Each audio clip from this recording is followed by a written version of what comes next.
Hi guys, this has been a long-awaited review of the cKc Forrester in D2 steel, and as you can see over here, there is a number 1 on this knife. So the first D2 steel Forrester goes to knivesfishwild, and here in my hand you can see right now it's a beautiful beast of a knife, the cKc Forrester.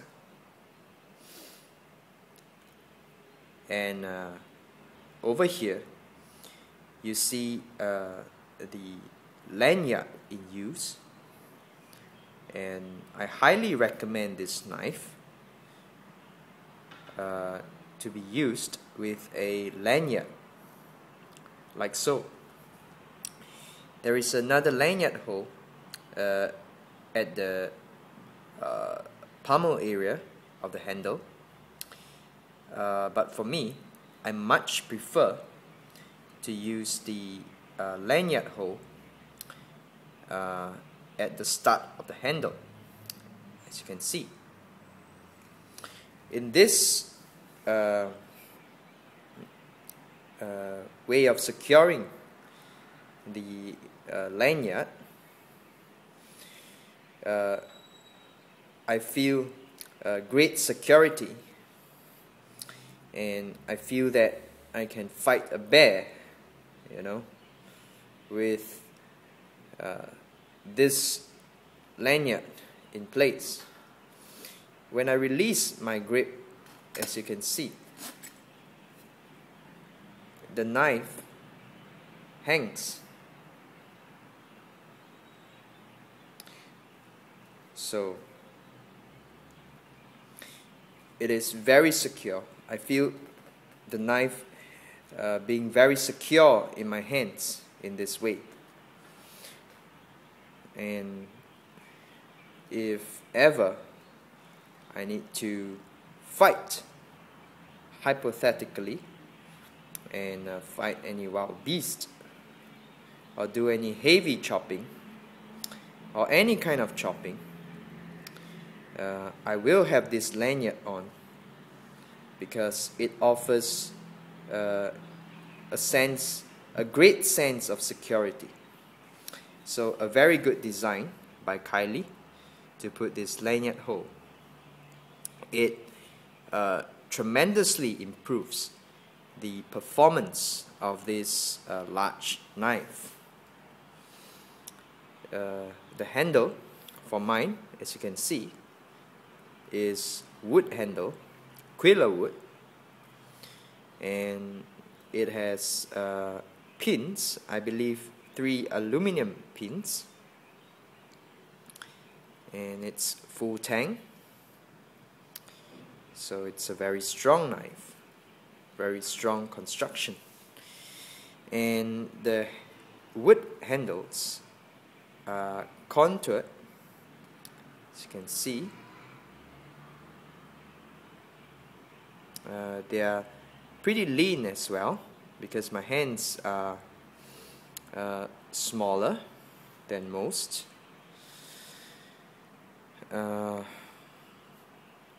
But so it fits me well, and it makes the knife more nimble and flexible.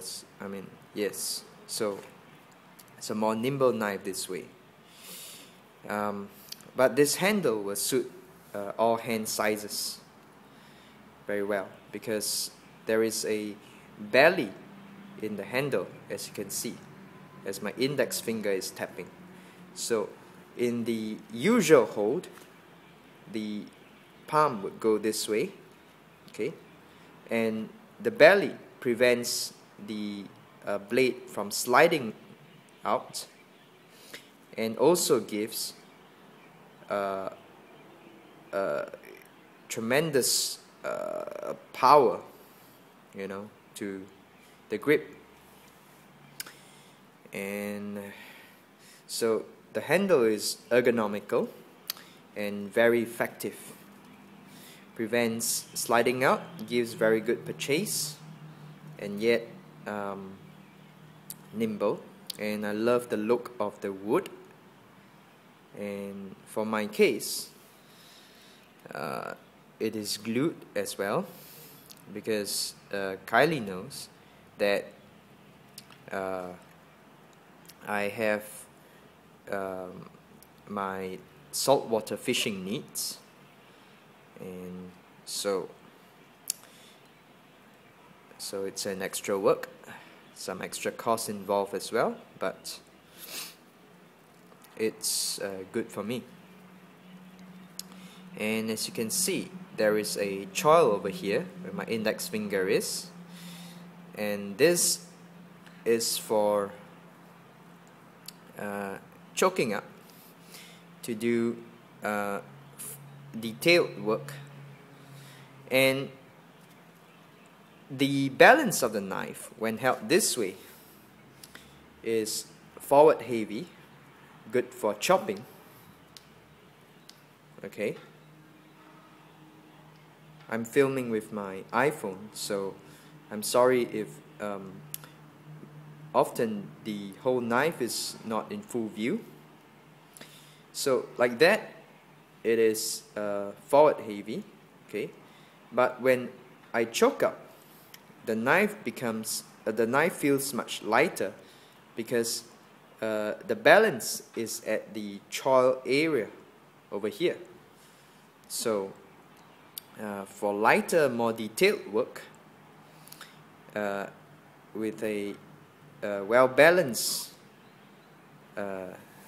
feel knife, okay, with when I hold it this way, okay, it becomes a very balanced.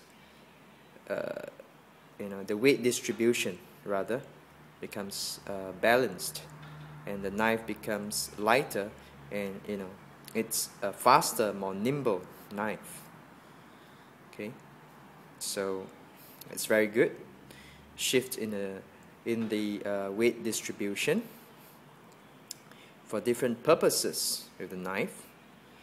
And over here, I used my portable diamond whetstone to round off this very corner, okay, because the blade is very sharp. And initially, after I've touched up the edge to make it really sharp, even for a knife this size, it pops hairs, and this area would easily cut my skin. And I had a cut once that was my finger bled when it got scratched by this edge. So what I did with my Follneven DC4 portable whetstone, I rounded off this area, and it is now safe for use. Okay, you don't want to be bleeding or getting injured in the wilderness. It's just not a good idea. So anyway, for greater leverage, you can always inch your hand all the way near to the back of the handle. But for normal use, grabbing it in the middle of the handle is ideal. Let's talk about the steel. D2 steel. There is sufficient corrosion resistance in D2 steel. At the same time, it is I like D2 rather, because to me it is somewhere between stainless and carbon steel, leaning more towards stainless, but having the properties of carbon steel. So it, to me, is a very good steel. And I know there are some myths about D2, saying that it takes to the edge. It's like micro serrations on the edge, but that's completely bullshit to me. because cKc's D2 steel, they sharpen to a very nice clean edge. You know, it's like you know, VG10, which takes a nice clean edge as well. So D2 is great in my opinion, and for cKc, his D2 steel is somewhere like I think about 58 RC, about there, okay, below 60. So even though it's D2, it doesn't chip out that easily, okay, and it sharpens easily as well. So it's not just about the steel, but selecting the right hardness so that you know, the steel is tough and also sharpens easily, right? And the grind on this is, of course, convex grind. It's convexed from you know, from halfway the height of the blade, okay. So it's more like a convex Scandi grind, okay, or rather, okay, the term is saber grind, pardon me, okay. So it's a saber grind, of course, a convex saber convex grind. Oh my! So and then what I like is that the edge of the spine is also slightly rounded, so it's not a sharp right angle. The tip is very nice, as you can see, okay. There is a strong tip, okay. Strong tip, very nice sharp tip as well. I will do a paper cut test and all on it as well. Lovely tip, okay. A nice belly. And the thing about this knife is also, pardon me a second, let me shift something. Alright, as you can see, let's put the knife on the floor. Right, so one thing about this knife is that it has an aggressive blade. There is a aggressive drop in the blade, okay.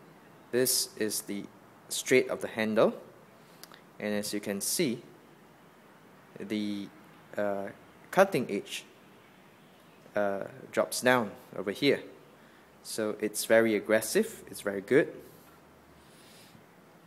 As you can see, my lanyard, okay, and I always use a lanyard with this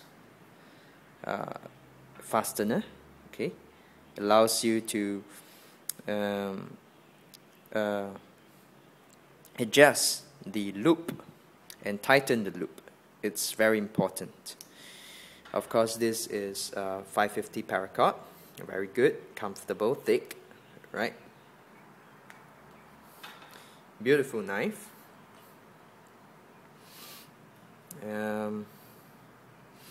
Love it very much.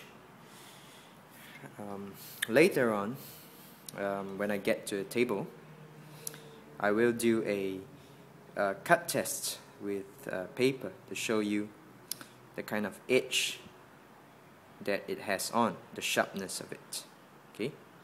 But if you can take my word for it, it pops hair. knivesfishwild sharp, no joke. Okay, enough about the knife, the important aspects of it. Okay, you can see the belly, very nice. There is more like a continuous edge to the knife as well, very good. Alright, this is my backpack. and it's a backpack with molly attachments, and molly attachments on the side as well, like so. As you can see, this bag has molly attachments here on the side, right? And it also has the same molly attachments on the other side. And what you see here is the sheath of the Forrester. Alright? And you notice all these paracord, right? I've made use of the rivets on the sheath, which is on one side. This is a pancake sheath, and using the holes, I have secured the sheath to the backpack very securely. As you can see, it's been here for some time. I've never taken it out ever since, and I've secured it with 550 paracord. Even though it looks a bit like a web, doesn't look that great, but the securing is very good. Okay, its practicality looks a bit disorganized, but I can't help it, because for the best of webbing it, I have to make sure there is function over just form. And I have looped the excess paracord over here. There are no knots on this. Okay, no knots. And there is also a fastener. Okay, this is the last part where the paracord comes, and I have fastened it. I've locked it with a fastener, and these are the excess. So, as you can see, this sheath stays on my bag. I don't take it out. When I use this bag, and I use this bag quite often, I just leave the sheath on. Okay, looks cool, but there's no knife. Of course, I'm not going to carry this knife when I use this bag, right? So, but if I need to go into the wild for any expedition or anything, just slip the knife in. The only problem is with the lanyard in the forward hole. There is a lot of it is much harder to slip the knife in, to lock it in, as you can see, because it is a tight fit. So the paracord lanyard hinders the sheathing of the knife. But if I press it down with enough force, it does click and lock in. So that's why it's good to have a fastener, so I can remove it, and just keep it up, and just slip it through the lanyard hole at the pommel area. Okay, when I need to really use the lanyard in the forward section, in the forward lanyard hole, I can always slip out the paracord from the fastener and then attach it to the forward lanyard hole. Having the lanyard at the back end also works well. But the best, I feel, is here. But it works fine. So that's just one thing about it. And if you really need to see how I attach the sheath to my bag in this way, okay, without any tag lock, in fact, this is better than tag lock. Okay, any tag lock they can find, it's just really great, as you can see. So great sheath attachment using a bit of brains. Okay, can be done. You know, no knife is or sheath is often just perfect, but can use some thinking and get things done. So I love this knife. Nice big knife for me. Hope you guys enjoy the review. For a knife this size, a sheath is important. Okay, you can also carry it on the belt.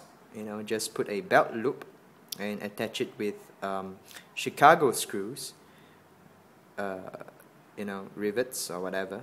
Okay, on these two you know, holes, and then the loop goes up over here. Okay, and you can have it at your belt area.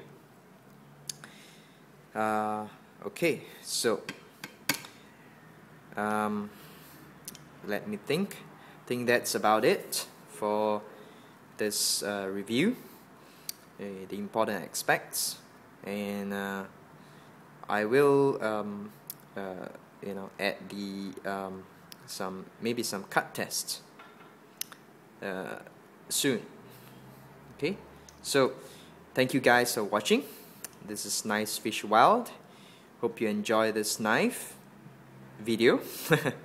Okay, and yep, contact Kylie if you have any knife needs. He makes great knives, and he has new models. In fact, before the making of this video, he has already put out some videos of you know, new additions to the Forrester family. You know, yes, there's even a larger Forrester, the Forrester XL, and other Forresters. Okay, this is the original in D2, right? Number 1, numero uno. So this is knivesfishwild saying, take care. God bless you and your family. Thank you very much for watching. Bye bye.